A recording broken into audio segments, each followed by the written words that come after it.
Hi friends, welcome to my channel. ఈరోజు video పాతకాలం నాటి స్వీట్ రెసిపీ అండి. చాలా టేస్టీగా ఉంటుంది. ఈ స్వీట్ పేరు మీకు తెలిస్తే కామెంట్ చేయండి. దీని పేరు నేను వీడియో చివరిలో చెప్తాను. ఇది బెల్లం స్వీట్ అండి. ఇప్పుడు మనం ఎలా తయారు చేసుకోవాలో చూద్దాము.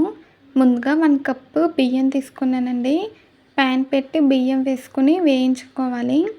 లైట్గా కలర్ చేంజ్ అవ్వాలండి. మధ్య మధ్యలో కలుపుకుంటూ సిమ్లో పెట్టి బియ్యాన్ని వేయించుకోవాలి. ఈ బెల్లం స్వీట్కి బియ్యం వేయించుకుని చేసుకుంటేనే మనకి టేస్టీగా ఉంటుందండి.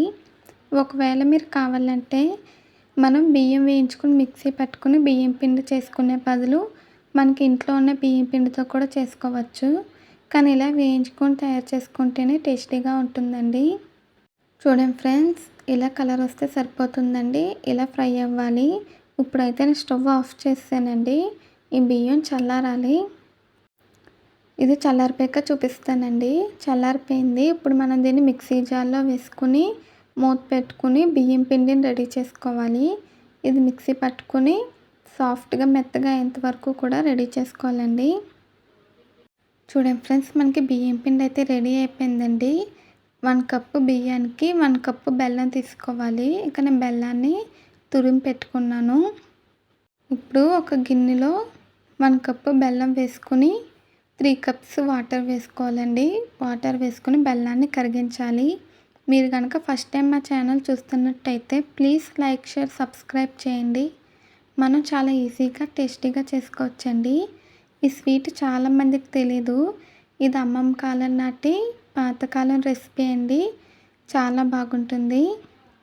బెల్లం కరిగిపోయిందండి. కరిగిపోయాక కొన్ని కొబ్బరి ముక్కలు వేసుకోవాలి.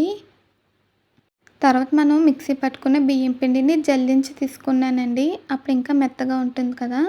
ఈ జల్లించిన 1 కప్పు పిండిని ఒక గిన్నెలోకి తీసుకుని 1 కప్పు నీళ్ళు వేసి కలుపుకోవాలి.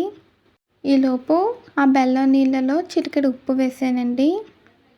చూడండి ఫ్రెండ్స్, ఈ కన్సిస్టెన్సీ వచ్చేలా కలుపుకొని ఆ బియ్యం పిండి నీళ్ళు అంతా కూడా మనం గిన్నెలో వేసుకుని ఒకసారి కలుపుకోవాలండి. ఎక్కడా కూడా ఉండలు లేకుండా కలుపుకొని దీన్ని ఉడికించుకోవాలి. ఇది మీడియం ఫ్లేమ్లో ఉడికించుకుంటే సరిపోతుందండి. ఇది కన్సిస్టెన్సీ చిక్కగా వచ్చి పర్ఫెక్ట్గా ఉడకాలండి. చూడండి ఫ్రెండ్స్, ఇలా ఉడికిపోతే సరిపోతుంది. బియ్యం పిండి పచ్చివాసన లేకుండా బాగా ఉడకాలి. ఇలా ఉండాలండి కన్సిస్టెన్సీ. ఇది మా ఇంట్లో ఎక్కువగా ఇష్టపడతారండి. అందుకే నేను ఎక్కువ క్వాంటిటీ చేశాను. ఇది ఈరోజు చేసుకుంటే ఈరోజే తినేయాలండి. ఫ్రిడ్జ్లో పెట్టుకుని 2-3 రోజులు స్టోర్ చేసుకుందామంటే ఉండదు. ఒక రోజు వరకు ఉంటుందండి. అంతేనండి, చాలా సింపుల్గా టేస్టీగా మనకి ఈ బెల్లం స్వీట్ అయితే రెడీ అయిపోయింది. దీన్ని సర్వింగ్ బౌల్లోకి తీసుకున్నానండి. పాతకాలం నాటి టేస్టీ బెల్లం స్వీట్ అండి. దీని పేరు హారదంబలి. ఈ వీడియో కనుక మీకు నచ్చితే ప్లీజ్ లైక్ చేయండి, షేర్ చేయండి, సబ్స్క్రైబ్ చేయండి. అలాగే బెల్ ఐకాన్ క్లిక్ చేయండి. మళ్ళీ కొత్త వీడియోతో కలుద్దాము. Bye friends.